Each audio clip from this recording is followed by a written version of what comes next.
Donc, pour laboratoire 4, numéro 3, donc pour la partie C, on fait donc la même chose que les autres numéros. Donc, on doit enlever les nombres plus grands ou égaux à 100 d'un tableau.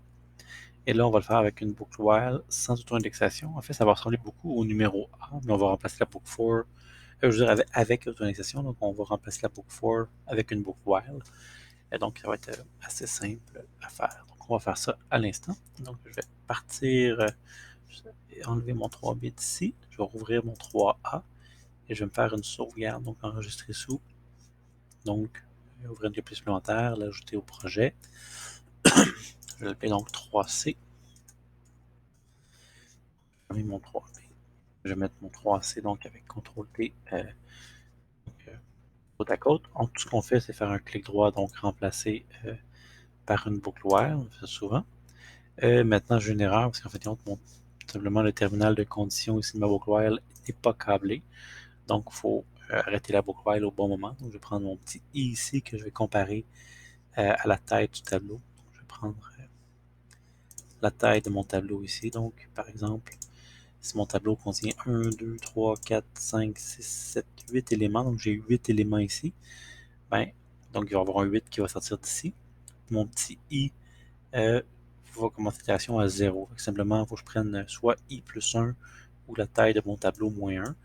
Je pense que c'est plus facile de prendre plus logique de prendre la taille de mon tableau moins 1 parce que j'ai juste à faire l'opération une fois à l'extérieur de ma boucle. Sinon, si je prenais i plus 1, je ferais le plus 1 à chaque itération de la boucle. Je vais faire à l'extérieur, donc je vais décrémenter donc, la taille de mon tableau. Donc, j'ai ici, on avait dit 8 éléments, je pense. Oui, 8 éléments. Donc, j'ai un 8. Je vais avoir un 7 qui va me sortir d'ici.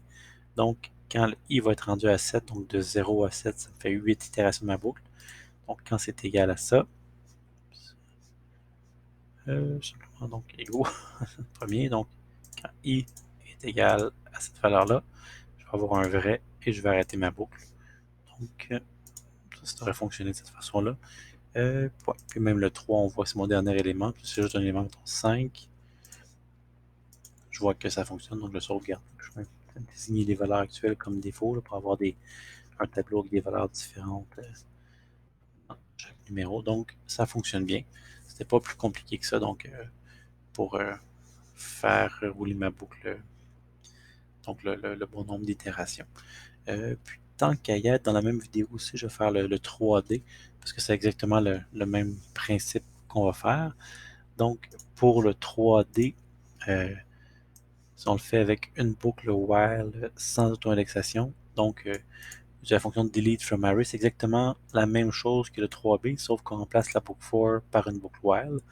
Donc, c'est pour ça que je vais me permettre donc, de faire la même vidéo. Fait qu'on va ouvrir le 3B, qu'on va enregistrer sous. On va se faire une copie qu'on va renommer donc 3D. Ici.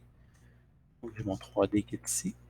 Quand je vais faire mon 3B, donc pour le D, ça ressemble beaucoup, donc j'ai encore ma boucle for. Fait que ce qu'on va faire, on va simplement donc remplacer ma boucle for par une boucle while. Là, ici, je peux juste enlever mon petit fil brisé. Là, maintenant, encore une fois, donc, il faut, comme avant ma boucle for est exécutée selon le nombre d'éléments du tableau, je vais récupérer donc mon nombre d'éléments du tableau ici et je vais comparer avec ce i-là, pas le i qu'on s'était créé, là, qui augmentait seulement quand j'effaçais pas l'élément, mais avec ce petit i-là. Donc ici, par exemple, j'ai 1, 2, 3, 4, 5, 6, 7, 8 éléments au tableau. Donc, la taille du tableau va me sortir un 8 ici. Il faut que i aille de 0 à 7 pour que j'ai le bon nombre d'éléments. Donc, je vais simplement décrémenter celui-là de 1. C'est déjà relié, donc je vais faire une comparaison égale. Donc, quand cette valeur-là est égale à mon i, je vais avoir un vrai et je vais pouvoir arrêter ma boucle. Ici, j'exécute ici. On voit que ça fonctionne bien. Donc, dernièrement, le 3 qui est là. Puis en fait, j'ai gardé le 9, le 5, le 4 et le 3. Donc, tout ça fonctionne bien. Donc, pour le 3 C et D, c'était très très similaire au A et B. Simplement, au lieu d'avoir la boucle for, on remplaçait par une boucle while. Donc, c'est terminé donc, pour le numéro 3 C et D.